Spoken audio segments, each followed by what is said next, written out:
زۆر دوعا بکە بەڵام وەکو زەکەریا دوعا بکە. ئایا هەر دوعاکردن نییە؟ خوای پەروەردگار باسی دوعاکەیمان بۆ دەکا.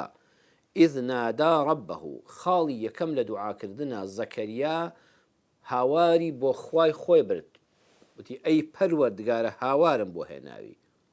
کەواتە پێمان دەڵێ تەنها بڵێ یا ئەڵڵا، ئەی خالقی ئەرز و ئاسمان، ئەی دروستکەری من، ئەی ئەو کەسەی کەوا کلیلی کردنەوەی هەموو دەرگا داخراوەکان بە تۆیە، ئەو کەسەی دڵا غەمبارەکان تەنها بە تۆ خۆش دەبن، ئەو کەسەی پێداویستەکان تەنها بە تۆ جێبەجێ دەبن. من بڕوام وایە ئەگەر ئەرز و ئاسمان هەرچی مرۆڤە، جنەکانیش لە پاڵیە، هەرچی فریشتەی ئاسمانیشە هاوکار بن، بیانەوێ سوودێکم پێ بگەێنن، یا ئەڵڵا ئیزن و ڕەزامەندی تۆی لەسەر نەبێ و بڕیاری تۆی لەسەر نەبێت دڵنیام ناکرێ. من یەقینم هەیە ئەوەی لەسەر زەویدایە، ئەوەی لە ئاسمانەکاندا مەخلوقات هەیە و دروستکراوی تۆ هەیە، بیانەوێ زەرەرێکم لێدەن، ئەگەر ئیزن و ڕەزامەندی و بڕیاری تۆی لەسەر نەبێ یا ئەڵڵا ناکرێ. بەم یەقینەوە پەنا بۆ پەروەردگارت بەرە.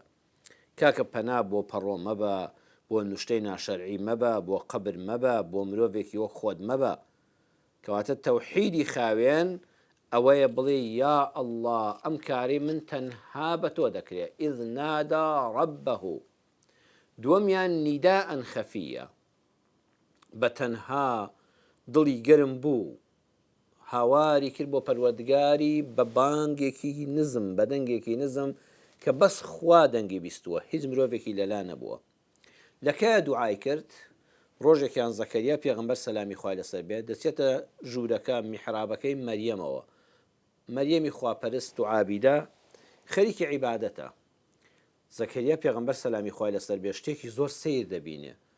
میوەی لێ، ئەو میوەیە نەهی ئەو شارەیە، نەهی ئەو وڵاتەیە، نەهی ئەو وەرزەیە.